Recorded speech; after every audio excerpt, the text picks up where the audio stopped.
Bonjour à tous, j'espère que tout le monde va bien. On va continuer l'étude du catéchisme de Spirago. On était rendu à étudier le 5e commandement de Dieu. On était rendu au point 3. Et le point 3 disait, il est permis de blesser, même de tuer le prochain, quand un malfaiteur menace par des voies de fait notre vie, ou un objet absolument indispensable à la vie et que nous ne puissions pas nous défendre autrement. Cela s'appelle le droit de légitime défense, comme on avait dit. Donc, on continue là-dessus. Commençons avec un signe de croix. Au nom du Père, du Fils et du Saint-Esprit. Amen. Un acte commis dans ce cas n'est pas coupable, car il n'a pas pour but la mort du prochain, mais la conservation de notre vie. Or, les actions tirent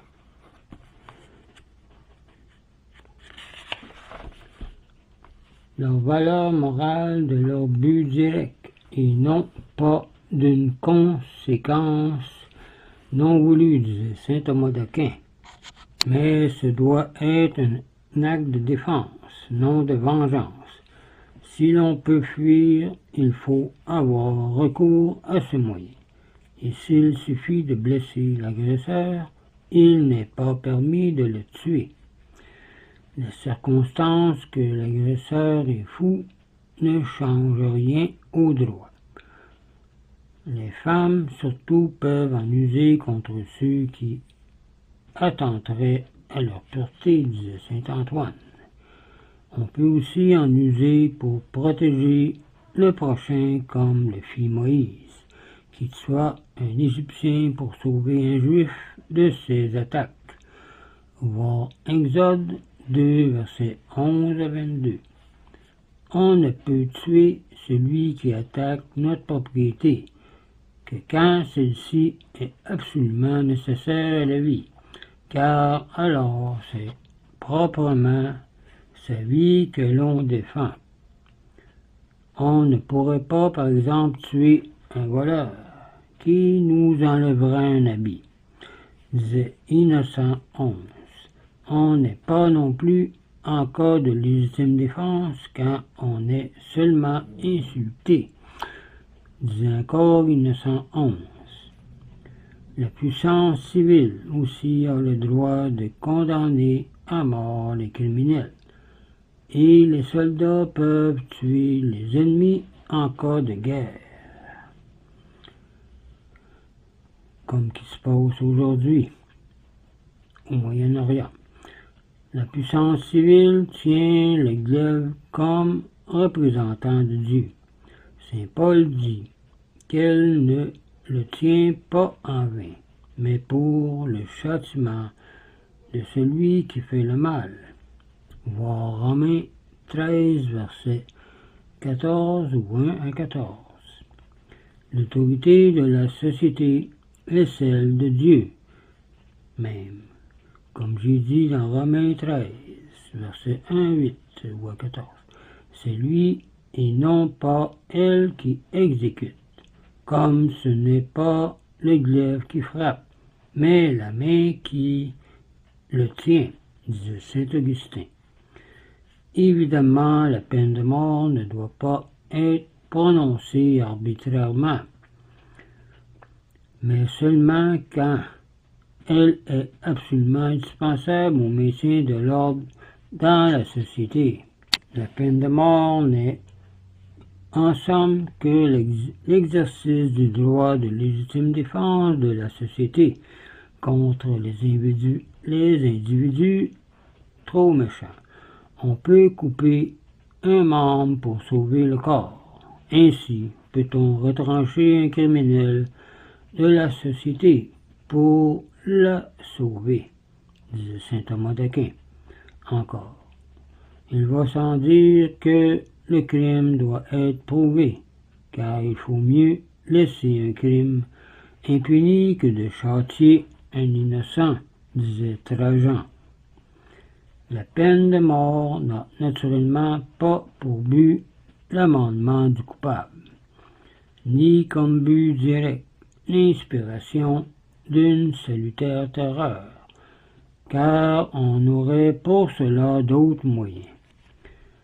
C'est une erreur de croire que l'Église soutient la légitimité de la peine de mort par attachement à la peine du talion. Œil pour œil, dent pour dent, disait le proverbe, etc. Cette maxime est juive, elle n'est pas chrétienne. L'Église a toujours eu horreur de l'effusion de sang, comme Jésus, et souhaite à tout pécheur le délai le plus long possible pour se préparer à la mort et se convertir. Elle enseigne seulement que la peine de mort n'est pas contraire au droit divin. Nous pouvons le voir dans l'Ancien Testament,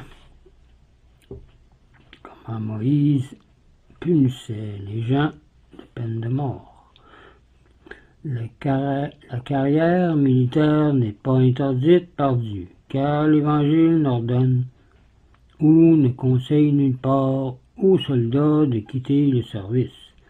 Il leur dit seulement de se contenter de leur sol et de ne faire violence à personne pour aucun si c'est pas nécessaire. L'état militaire n'est pas condamné par Dieu, car beaucoup de soldats furent en faveur auprès de lui, comme David, le centurion, Corneille, auquel Dieu envoya Saint-Pierre à Césarée, Abraham qui fut béni au nom du Seigneur par Melchisédek, après une expédition guerrière. Voir Genèse chapitre 14.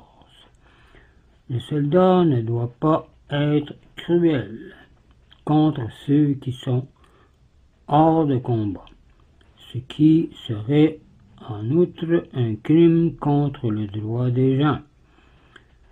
L'Église défend à ses ministres de porter les armes, car la guerre est incompatible avec leur sublime fonction ecclésiastique. Aussi, toutes les nations civilisées dispensent-elles les prêtres au service militaire. Quatrièmement, celui qui a nui injustement à la vie corporelle ou spirituelle de son prochain est rigoureusement tenu de réparer autant que possible le dommage causé. S'il a blessé le prochain, il est tenu de lui payer les frais de médecin, le dommage causé à sa fortune. S'il l'a tué, il est tenu à dédommager ses ayants droit, sa famille. S'il l'a séduit ou scandalisé, il est tenu de réparer les conséquences fâcheuses par le bon exemple, la prière, le bon conseil, etc. S'il refuse ou néglige cette réparation, le péché ne sera jamais remis, même par la confession, car il doit se repentir, malgré toutes les absolutions. Dans la plupart de ces cas, il est impossible de réparer complètement le meurtre des corps et des âmes. Donc il faudra réparer l'autre côté au purgatoire, souvent. L'hérétique Béranger avait raison de dire sur son lit de mort: « Bientôt je paraîtrai devant le tribunal de Dieu, mes péchés à moi, j'en espère le pardon, car j'en ai fait une sévère pénitence. Quant au péché de ceux que j'ai séduits, je crains d'être perdu, car je ne vois pas de moyen de réparer le mal que j'ai fait. Tuer un homme ou une femme en état de péché mortel, c'est un crime irréparable, comme le scandale qui a précipité une âme en enfer. Il ne faut donc pas s'étonner que Dieu ait appelé le meurtre un crime qui crie vengeance contre lui, et que Jésus ait dit « Malheur à celui par qui le scandale arrive ». Voir Saint Luc 17, verset 1. On va arrêter ici pour cette vidéo. La prochaine fois, on va continuer avec des motifs qui doivent nous détourner d'attenter à notre vie et à celle du prochain. Donc, je vous laisse là-dessus. Je vous dis au revoir et union prière.